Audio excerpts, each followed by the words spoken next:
এই গরমের মধ্যে একদম ঘেমে টেমে অস্থির, তার মধ্যে আমি শুটকি ভর্তা বানালাম। আর শুটকি ভর্তা বানালে পাঠায় ভাত মাখা তো খেতেই হবে। সাথে ছিল আমার পছন্দের, খুবই পছন্দের চিংড়ি মাছ ভুনা। সব কিছু নিয়ে থাকছে আজকের ব্লগ। হ্যালো এভরিওয়ান, আসসালামু আলাইকুম। আশা করছি সবাই ভালো আছেন। চিংড়ি মাছ ভুনা করতে আমার খুবই ভালো লাগে, কারণ এটা খুবই শর্টকাটে হয়ে যায় আর খেতেও এত বেশি ভালো লাগে। আজকের চিংড়ি মাছের সাইজগুলো একদম মাঝারি সাইজের ছিল, বেশি বড়ও না একদম ছোটও না। আর চিংড়ি মাছ ভুনার মধ্যে আমি সবসময় পেঁয়াজের পরিমাণটা একটু বেশি দিয়ে থাকি, এতে করে আমার মনে হয় খেতে বেশি ভালো লাগে আর গ্রেভিনেসটা বেশি হয়। এভাবে ঝাল ঝাল চিংড়ি মাছ ভুনা খেতে এত বেশি ভালো লাগে। আজকে আমি এই চিংড়ি মাছটা ভুনা করতেছি শুধু পেঁয়াজ বাটা আর এখানে হলুদ মরিচের গুঁড়া দিয়েছি আর পেঁয়াজ প্রথমে বেরেস্তা করে নিয়েছি। আর খুবই সহজেই ভুনাটা হয়ে যায় আর কি। পাশের চুলায় আমি শুটকি ভর্তা করে নিব, এর জন্য এখানে কাঁচামরিচ পেঁয়াজ রসুন ভেজে নিচ্ছিলাম। তো এগুলো আমি একদম শুকনো খোলায় আগে টেলে নিচ্ছিলাম আর এদিক দিয়ে শুটকি ধুয়ে নিচ্ছি। আমি এখানে বাঁশপাতা শুটকি এবং পুঁটি শুটকি নিয়েছি। শুটকি খেতে কারা কারা পছন্দ করেন অবশ্যই আমাকে কমেন্ট বক্সে কমেন্ট করে জানাবেন। আমার তো শুটকি ভর্তা খেতে খুবই পছন্দ, তবে এই প্রেগনেন্ট অবস্থায় শুটকি ভর্তা করে খাওয়াটা একটু কষ্টের হয়ে যায়।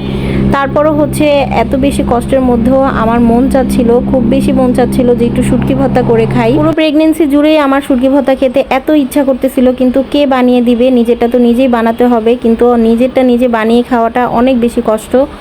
এর জন্য আজকে নিজেই বানিয়ে খাওয়ার জন্য রেডি হয়ে গেলাম। তো চিংড়ি মাছগুলো কিন্তু আমি মাছ দিয়ে একটুখানি পানি দিয়েছিলাম। তো এখন মাছটা আর এদিক দিয়ে ভর্তা করে নিচ্ছি। আমি আমার ছোট্ট একটা পাটা আছে, এই পাটার মধ্যেই আমি ভর্তা করে নেই। আর পাটায় বেটে ভর্তা করা এইটা সব থেকে মজার খাবার, কারণ ব্লেন্ডারেও করতে পারি। ব্লেন্ডারে করলে সেই স্বাদটা আমি পাই না, আমার কাছে ভালো লাগে না। তো পাটার মধ্যে আমি পেঁয়াজ কাঁচামরিচ শুটকি সব কিছু একসাথে নিয়ে একটু একটু করে বেটে নিচ্ছি। আর এভাবে একটু একটু করে বেটে নেওয়ার কারণে একটু সময়টা বেশি লাগে, যেহেতু আমার পাটাটা অনেক বেশি ছোট ছিল।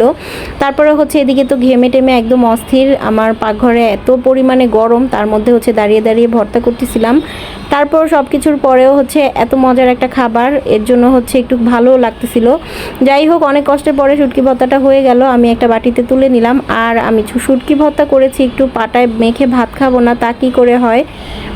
পাটায় মেখে ভাত খাওয়াটা আমার কাছে খুবই ভালো লাগে। কেন জানি এই খাবারটা আমি কখনো স্বাদ ভুলতেই পারি না। ছোটোবেলায় মা পাটায় ভর্তা করলে আমাকে দিত আর আমি খুব মজা করে খেতাম। তো নিজে একটুখানি পাটায় মেখে নিলাম। তো এই পাটায় মাখা ভাতটা আমার কাছে অসম্ভব ভালো লাগে। তো এই গরমের মধ্যে ঘেমে টেমে অস্থির, তার মধ্যে আবার পাটায় মেখে ভাত খাচ্ছিলাম। তো আপনারা কারা কারা এরকম ভর্তা করে পাটায় মেখে ভাত খান কমেন্ট করে জানাবেন কিন্তু। এরপরে চিংড়ি মাছের ভুনাটা কিন্তু হয়ে গেছে, আমি একটা প্লেটের মধ্যে বেড়ে নিচ্ছি। আর মাছ ভুনাটা এত বেশি মজা হয়েছিল। আজকের রান্নার সবগুলো খাবারই আমার খুবই পছন্দের ছিল। আর পছন্দের খাবার হলে কিন্তু খাবার খাওয়াটা একটু বেশি হয়ে যায়, তাই না? এদিক দিয়ে আমডাল ছিল, এই যে এদিক দিয়ে শুটকি ভর্তা। আলহামদুলিল্লাহ অনেক মজার মজার খাবার ছিল আজকে। কেমন লেগেছে আজকে এই রেসিপিগুলো অবশ্যই কমেন্ট করে জানাবেন। আল্লাহ হাফেজ।